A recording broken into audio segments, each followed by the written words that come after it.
السلام عليكم. اليوم ان شاء الله غادي نقدم لكم واحد المشروب اللي غادي ينفعكم بزاف مع هاد الصهودات، مبرد ولذيذ وبطريقه اللي سهله بزاف في التحضير. ما عليكم غير تكملوا معايا الفيديو حتى الاخير وما تنساونيش من اللايكات ديالكم، وإلا عجبكم الفيديو ما تنساوش تشتركوا عندي في القناه. وشكرا بزاف، وغادي نمروا باش نشوفوا دابا طريقه التحضير. بسم الله. كنحتاجو الكاس ديال الخلاط الكهربائي اللي غادي نوضع فيه كاس ونص ديال الحليب اللي يكون بارد، والقياس كيف ما كتشوفوا بالكاس ديال العنبه. صافي. ودابا غادي نضيف 2 قطع ديال الثلج كيف ما تشوفوا، وغادي نضيف واحد الحبه ديال البنان اللي غادي نكون قطعتها دوائر ووضعتها في المجمد حتى بردات مزيان، اولا تكون جمدات من الاحسن وكتضيفوها. صافي. وغادي نضيف واحد المعلقه ديال الشكلاط هذا ديال الدهن، اي نوع عندكم متوفر كتضيفوه، غير معلقه وحده كافيه.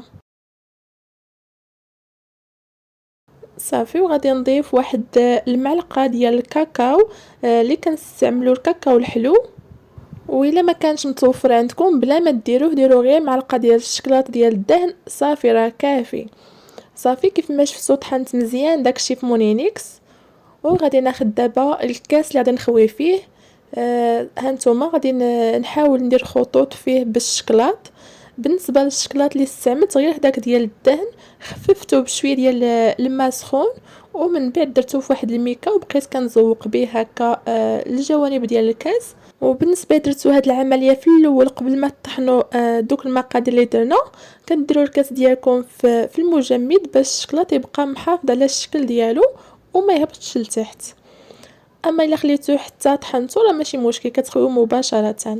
كيف ما شفتوا هنايا انا حتى طحنت عاد زوقت الكاس بالشكلاط، ومن بعد خويت فيه كيبقى الديكور ديالو زوين كيف ما كتشوفوا.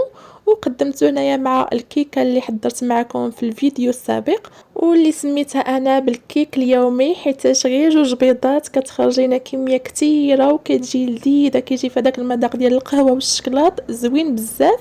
وغادي نحط لكم الفيديو ديالها اللي بغى يشوفها في صندوق الوصف. وصافي. كيف ما شفتوا من بعد ما كبيت داك المشروب زوقته من الفوق بالشكلاط اللي شاط ليا، وهذا هو الشكل ديالو النهائي. كنتمنى الفيديو ديال اليوم يكون يعجبكم، وما تنساونيش من التعاليق ومن اللايكات كتشجيع منكم، والله يرحم لكم الوالدين. وان شاء الله البنات نتلاقى معكم في فيديو جديد ووصفه جديده. تهلاو فراسكم.